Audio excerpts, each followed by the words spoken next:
తెలంగాణలోని దివ్యాంగ పురుషులకు సర్కార్ తీపి కబురు అందించింది. ఆర్టీసీ బస్సుల్లో ఉచిత బస్సు సౌకర్యం కల్పిస్తూ ఉత్తర్వులు జారీ చేశారు. ప్రస్తుతం మహిళలకు మహాలక్ష్మి పథకం కింద ఫ్రీ జర్నీ కల్పిస్తుండగా తాజాగా దివ్యాంగ పురుషులకు ఉచిత బస్సు సౌకర్యం కల్పిస్తూ సర్కార్ ఉత్తర్వులు విడుదలయ్యాయి. ఈ నిర్ణయంపై దివ్యాంగులు హర్షం వ్యక్తం చేస్తున్నారు. తెలంగాణ ప్రభుత్వం మహాలక్ష్మి పథకం కింద ఉచిత బస్సు ప్రయాణ సౌకర్యం కల్పిస్తున్న సంగతి తెలిసిందే. మహిళలు, బాలికలు, ట్రాన్స్జెండర్లకు జీరో టికెట్ ద్వారా ఫ్రీ బస్ జర్నీ సౌకర్యం కల్పిస్తున్నారు. రాష్ట్రంలోని Palle Velugu, express, city, ordinary బస్సుల్లో తెలంగాణ సరిహద్దులలోపు ఎక్కడి నుంచి ఎక్కడికైనా ఉచితంగా ప్రయాణించవచ్చు. ఇక అంతరాష్ట్ర పల్లె వెలుగు, ఎక్స్ప్రెస్ బస్సులలో తెలంగాణ సరిహద్దు వరకు ఫ్రీగా జర్నీ చేయవచ్చు.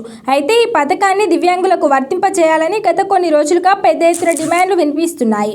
దివ్యాంగులైనా సరే మహిళలకు ఎలాగూ మహాలక్ష్మి పథకం ద్వారా ఫ్రీ బస్ జర్నీ కల్పిస్తుండగా దివ్యాంగ పురుషులకు, బాలురకు కూడా వర్తింపజేయాలని డిమాండ్లు వచ్చాయి. ఈ మేరకు ప్రభుత్వం నుంచి సానుకూల స్పందన వచ్చింది. రాష్ట్రంలోని దివ్యాంగులకు సర్కార్ శుభవార్త చెప్పింది. దివ్యాంగులకు కూడా ఆర్టీసీ బస్సులో ఉచిత ప్రయాణ సదుపాయం కల్పిస్తూ అధికారిక ఉత్తర్వులు జారీ చేసింది. తెలంగాణకు చెందిన దివ్యాంగ పురుషులకు ఇక నుంచి 100% ఫ్రీ బస్సు ప్రయాణ సౌకర్యం కల్పిస్తూ ఉత్తర్వులు విడుదల చేశారు. ప్రస్తుతం దివ్యాంగులైన పురుషులు రాయితీతో ప్రయాణాలు చేస్తున్నారు. టికెట్ ధర 100 ఉంటే 50% రాయితీ, ₹50 చెల్లించి టికెట్ తీసుకొని జర్నీ చేసేవారు. ఇప్పుడు ఆ డబ్బులు కూడా చెల్లించాల్సిన అవసరం లేకుండా మహిళల మాదిరిగా జీరో టికెట్ తీసుకొని ఉచితంగా ప్రయాణం చేసే వీలు కల్పించారు. అంటే దివ్యాంగులైన పురుషులు కూడా ఫ్రీ బస్ జర్నీకి అర్హులన్నమాట. ఇక సర్కార్ నిర్ణయం పట్ల దివ్యాంగులు హర్షం వ్యక్తం చేస్తున్నారు.